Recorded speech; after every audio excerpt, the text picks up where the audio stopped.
the cars accelerate away, then down towards Oulton Park. Good stuff made by Robbie Stapleford. To the outside line is Max Bird. Charlie Oliver, though, sticks to the inside going through Oulton Park. It doesn't work as a sideways Keithley behind him. That was a good save as they run out wide over the curve, down through Denson's into Cascades for the first time.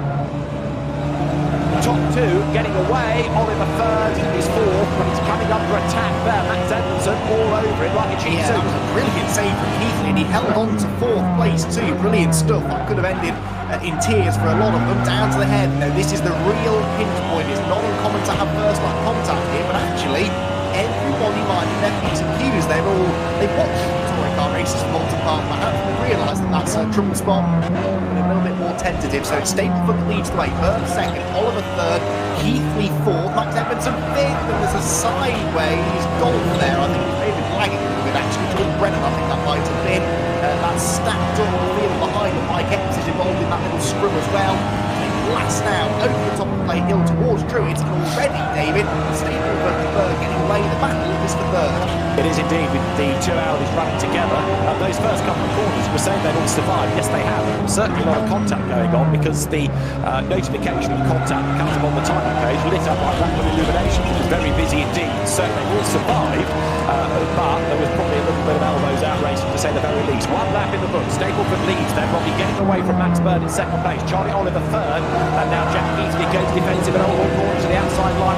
Max Edmondson wide in, wasn't tight out, he's lost ground there, and actually Senna Proctor is right behind him as Rob Butler goes very, very wide indeed in seventh place. Edmondson under attack, Proctor up the curve, Denson's couldn't find a way by. That just for the moment takes the pressure off Jack Keithley in fourth place. Yeah, there was also some contact further back between Callum Newsham, I think that was, and Stuart Lyons into the head. We go to on more with Proctor on the inside of Edmondson, and finally Senna has got the move made. It's tempting, isn't it, when you get that good run out of Old Hall to go to the right. That's the outside of Cascades, and that was where Proctor found himself. A quarter later, though, he does move into fifth position. And there is Callum Newsham. We mentioned that he hadn't qualified quite as well as normal. Well, he's dropped third now, as down at chicane there is a golf off the road, and that's Max Edmondson. Now, I don't know if he's got some connection issues. I noticed that car was lagging around on the first, and that seems slightly off the way that he just ran off the road at chicane. Crash with environment, it says next to his name on the timing screen.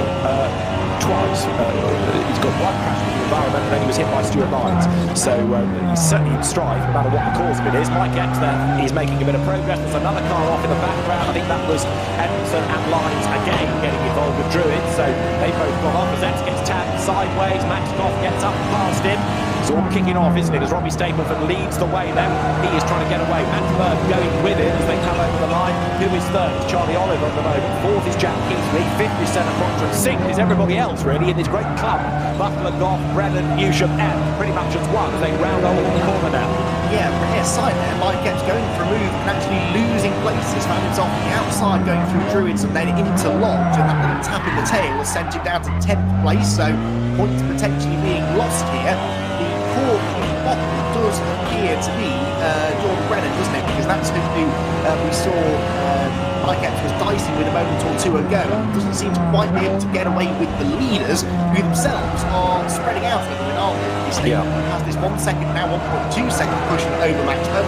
Charlie Oliver seems to be able to keep Jack Keithley at arm's reach a little bit now. Proctor is the one that's catching him. So Senna Proctor, I might have seen a bit more from him qualified, with only 18 kilos on board. The Honda, now that he's got some heat into the tyres though, is starting to catch the leading bunch. Martin Richards has had a coming together with Isaac Smith. Stuart Lyons has had a coming together with the environment. In other words, he's hit a tyre stack or something somewhere. So Stuart Lyons falls back into 18th place, just ahead of Max Edmondson, with him cross swords earlier. Rob Butler there goes through Lodge Corner 6th. You're looking at Jordan Brennan in 8th place. He's been there or thereabouts all season, but at the moment he's having to fight his way back up to Max Goff. He looks to the outside line down towards Oulton Park corner. Wide in, tight out, might be the plan there as they round the corner. Is there a gap on the inside line coming out of Oulton Hall? Yes, there was, but Jordan Brennan wasn't really close enough, and actually now has to go defensive because Dave Newsham is right with him as well as they come past the campsite down towards Cascades. Butler getting away. And up front, Stapleford now 1.5 seconds to the good over Max Bird. Now Jack Keithley coming under attack, possibly from centre Proctor, but Keithley in turn has caught up to Charlie Oliver. So third, fourth, fifth now becoming a battle. And this battle pack is 7th, 8th, 9th and 10th with Mike Epps there at the rear of it, looking to try to gain ground. Yeah, Dave, you should look at the inside now as well. Coming over the top of the hill, he's about to take this 8th place away, isn't he? I think from Jordan Brennan, but he's very late on the brakes. And Mike Epps thinks, well, I might as well get stuck in myself. Gets one side into Nicker Brook. We don't really want to run side by side from there. It's Camber corner to run onto the grass. Epps instead tucks back in line, tries to get the run over the hill. He is now alongside Dave Newsham. To Druid's corner, another tough place to run wheel to wheel, but these are two pros, and Mike Epps forces his way through. That was opportunistic and brief in the extreme for Mike, and gets back into ninth place. One thing you don't have, of course, in sim racing is the fear factor. Double Apex right of Druids often does instill that in people, but Mike Epps, as you say, goes through brave stuff, very opportunistic, and of course, working his way forward then, outscoring Dave Marshall, but only just because, look, Marshall now is one car but one behind, so he's up into 11th place now, or he was, they came over the line, he's done back into 12th, and Old Hall comes out of the corner in 11th, he's squabbling with Martin Richards, so championship leader Marshall is making progress. Epps battling his way up to 9th, but now there's quite a lot of clear real estate ahead of him before Mike can think about gaining a place of, Jordan Brennan, who's quite a long way up the road, plus Epps is still under attack from Dave Newsham down the line of Ben. Yeah, funnily enough, running side by side through Druids is not necessarily going to help with lap times, and so Epps, whilst he got the place from Newsham, did lose quite a bit of ground to Jordan Brennan ahead. You can see the gaps there starting to form. Newsham now is under pressure. As you said, Dave Marshall really has come through the field well. There's a bit of contact with, there was contact going into the chicane with Martin Richards, and then Dave Newsham let them all through sideways. Now he's got involved in contact going through for a corner as well. That was Isaac Smith, wasn't he, the Peugeot the bank doors with, and out of it all it's Callum Newsham that does now get himself ahead of his father. So Dave Newsham's race is rather going south here, but to finish my point about Dave Marshall, he's not, that's 16th or 17th, but he's into the top 10 now, more points being gained, although that 10th place is far from secure. Yeah, 16th he started, you're right, so progress being made steadily, not spectacularly, but steadily as you look back from Marshall's car. Martin Richards attacks and they come out of dear lead. Isaac Smith is next in the queue, but Newshams have got themselves together. I had a horrible feeling it was Callum that made contact with his dad. Anyway, let's look the other way just in case it was. Marshall out of Old Hall, way up the curb, and in the Newsham family feud, it is Callum ahead of Dad Dave at the moment. So Callum is up to 13th, Dave Newsham down to 14th. Dave's not had a lot of luck in this championship thus far. He always seems to be on the wrong end with any contact that's going on. Alex Tom Jones has dropped a long way back. He's now in 17th place, as here, down towards Isle of Ben. Number 66, Dave Marshall, the championship leader. He's in the top 10, but I'm just intrigued to see whether he stays there because they are all queued up behind him. And by definition, all of those cars behind are lighter than his.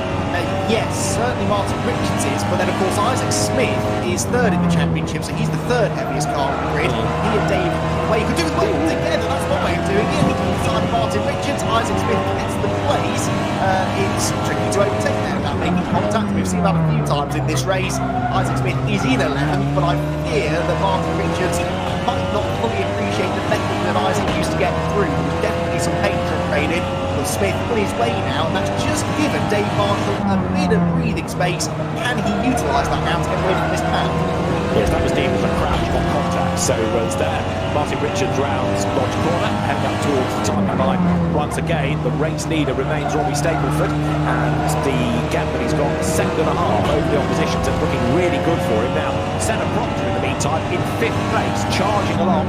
What progress can he make before the end of this race, which is just under 11 minutes away now, plus that regulation lap at the end? Yeah, I'm a little mystified here as to where Proctor's pace has gone, because it looked like, 3 or 4 laps ago, he was really reeling in Jack Keithley, wasn't he?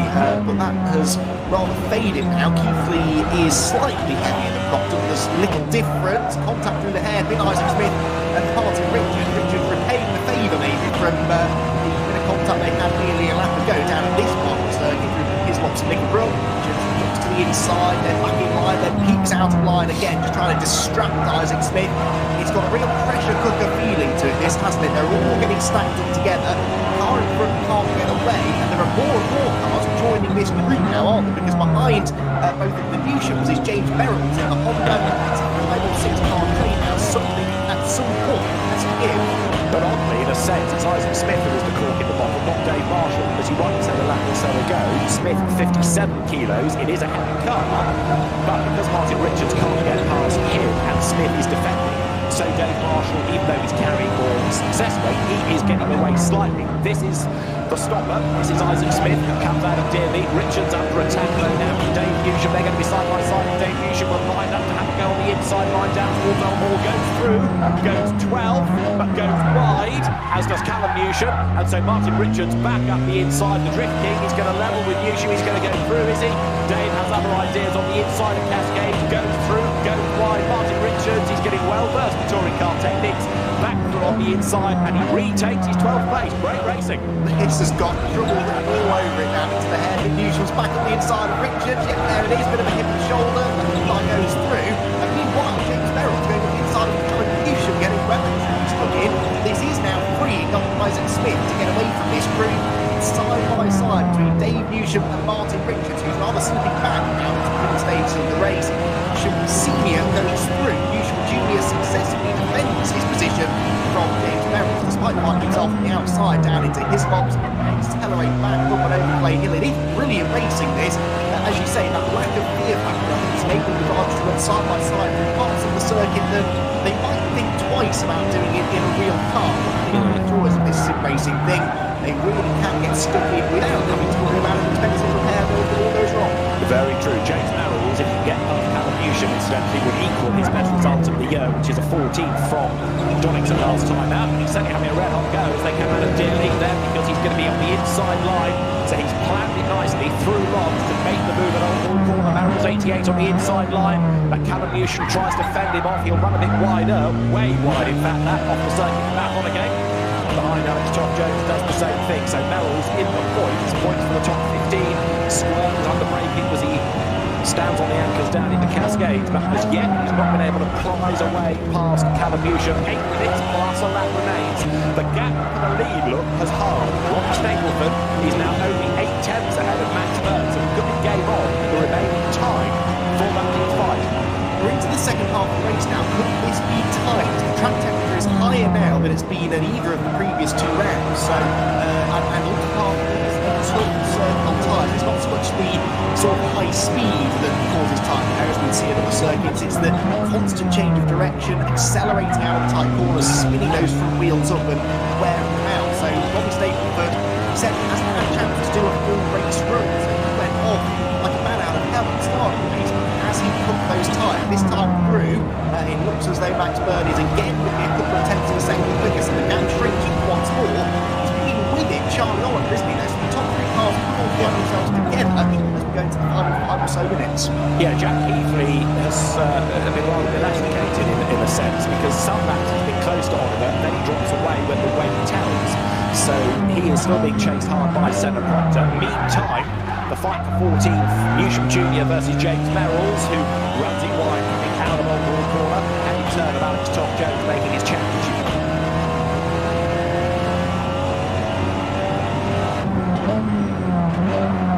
Max Bird hustling on. Charlie Oliver, who we know is quick because he's done these 3 fastest laps in the previous round, also pressing on a Dave Newsham. Is up briefly into 11th, but then it all kicks off down at the hairpin, and Isaac Smith is the one that comes off worse there, tumbling down the order. He's stranding on the side of the circuit, gets going, but Isaac Smith has just, Andy, dropped out of the points. Yeah, I didn't see how that started. He lost him early in the braking zone and nearly catapulted himself straight into the middle of the pack again at the hairpin. Luckily for everyone else, he hit the barrier first, which did at least lose him some speed, but Isaac Smith is not going to score points by the looks of it in this race, and that could be significant for the man who sits third in the championship. It was a challenging race anyway for him carrying that weight, and it's now got even worse. What this will do, of course, is change the look at the front of the race too, because it's now going to be Martin Richards, 12th place, who will provisionally have pole position.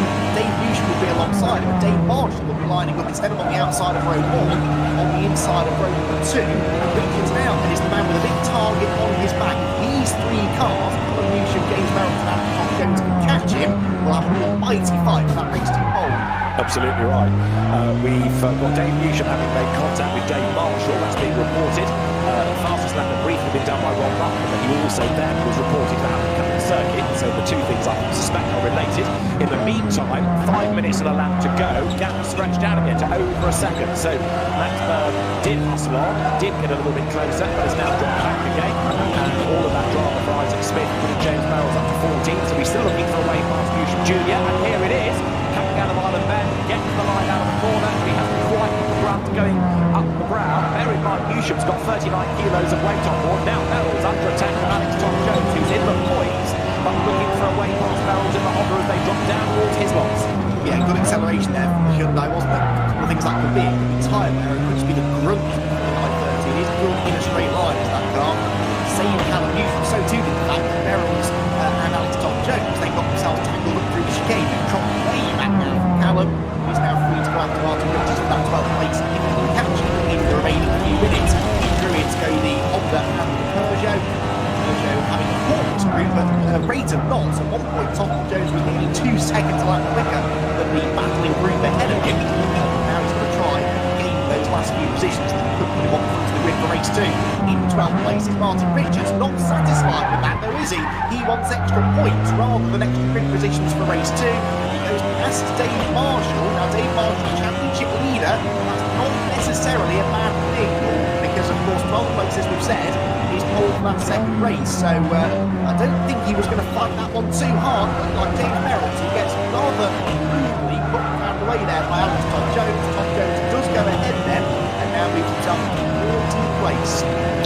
Indeed so. Alex Tom Jones, James Merrill's good fight. Tom Jones breaks a bit late though for Island Bend, so James Merrill's here should be able to come back in him on the inside line. Now that's racing Peugeot there on the outside line and just has enough run to stay ahead of the straight line. James Merrill's slots in behind him. Raced in the Mini eSports Series last year. Former student racer James Merrill's coming then into Nickenbrook now through the right-hander, making the climb up Clay Hill. Stapleford versus Burns still for the race lead. Oliver third, Keithley fourth, Proctor fifth, Butler sixth. Leaders go through. That's the top three with 3 minutes plus 1 lap to go. Is Max Berg going to be able to do anything at all about Robbie Stapleford here? Robbie, of course, remember, has already had decent results this year with the second place at Brands Hatch in the reverse grid race. This being done by pure pace, don't forget. But for Max Berg, this would be his best results of the season. And for Charlie Oliver, it would equal a best in third place. Yeah, it doesn't look as though Berg's got an answer here for Stapleford, and as you said, I think it's Charlie Oliver that looks the raciest here. Charlie Oliver needs the points really. 12th place in the championship.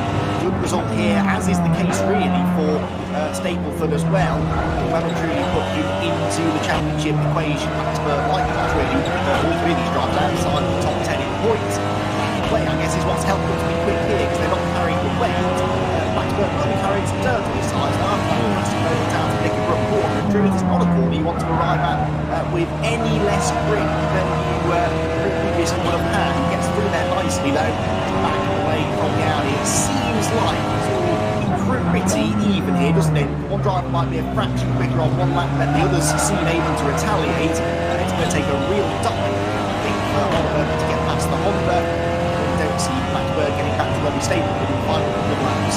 No, you're right, partly because he is having to be mindful of Charlie Oliver, so he can't dedicate himself purely to attacking. He is having to think about defending, not leaving the door open. There's a bit of pressure on Oliver, so he can't afford to make a mistake, and that's affecting the way that he can go after Stapleford. Now, we have got a minute change, plus the regulation lap still to go. Oliver runs way out wide there at Cascades, off the circuit, back on again. That compromises the run onto Lakeside Straight. Jack Keithley, fourth. Now, this for Jack, fourth place versus X, ninth, and now Dave Marshall back down to 12th. Will be pretty good as far as the championship is concerned, because he was way back 7th coming into this weekend's races, but a good result here relative to them will certainly be useful for him to bring him back into the fight after a disappointing Donington for Jack Keithley. Yeah, you have to start with Brands Hatch. Yeah, that pace, so this is a bit more like it. Further down the order, meanwhile, the drivers that we haven't had the chance to to take a look at. Nick Sutton here having quite a lonely race, isn't he, in 17th place. He's sort of 17 seconds ahead of Stuart Lyons, who's had a few misdemeanors, I think, in this race, and he's about 5 seconds behind Isaac Smith, who of course is out of position after that spin he had at the hairpin, but Nick Sutton keeping himself out of trouble, which is the main thing. We're really part of back with this sort of racing. We're going to get 2 more laps out of this, aren't we, because there's just under 50 seconds left on the clock. They've crossed the line, finish this lap, and then they go into that extra lap at the end of the race. So 2 more laps for Robbie Stapleton to hang on, 2 more laps for him to just nurse what would be quite warm and badly worn tyres to the end of the race. He drops down into Cascades. The car seems to be pouring pretty well still. Worth mentioning, isn't it, that unlike a lot of other esports series, it's not a fixed setup in this championship. So drivers are free to tinker with their setup, and that might be leading to some of this sort of coming and going. Some drivers might go for a more aggressive setup, give them the early speed at the price then of back tyre wear later in the race, or might go for something more conservative. That's also possible. I was seeing some drivers really excel in the tight, twisty stuff and maybe lose time in the high-speed corners. It's quite a nice element, and it really does bring it forward in line with real-world racing. He does indeed, as also does the race control elements with England Real World Park Records, giving now a drive-through penalty to Alex Todd-Jones then for cutting. So Alex Todd-Jones, who is 14, is going to drop out of the points. He's got to serve a drive-through penalty. There should just about be enough time in the race for him to take it. If not, it'll have to be applied as a time penalty post-race. There is Todd-Jones going through his lots into Nick Brook. He's got clear of Merrill's. This is also going to help Isaac Smith, because he might just luck into 15th and gain a point. 12th is still Dave Marshall versus Callum Newsham. Not quite close enough, I don't think, to suggest there's going to be a change there. Stapleford then goes through, still being checked by Bird and by Oliver, but the gap has come right down to second place now into Cascades. So Max Bird fighting for second place, fighting for points, but he's got Charlie Oliver, who, as I keep backing on about, we know is quick from his previous race pace. He's right there behind him with under a lap to run now. Yeah, Max Bird will be getting the last lap jitters now. He's held in second place for the whole race now. Right when he just needs to hang on to the end is when he's starting to run out of pace. Charlie Oliver will be sensing that. Can he do anything about it though? He's running out of options. There's only really one more genuine overtaking opportunity left, and that's into Lodge Corner. We've seen many a last lap Lodge Corner at the side over the years, and if Oliver can get a really good run out of the next corner through it, he might be close enough to attack. Stapleton will be watching this all gratefully in his mirrors. He knows that neither of them are coming for him. Cooper looks like he's finally going to get that first victory, and it will probably be, but who will join him on the podium and in what order? Let's see, Alex Todd-Jones certainly has gained a place, but what yet serves his drive through. Robbie Stapleford then is going to score for pole position, a maiden win in the championship. He comes out of dear lead there.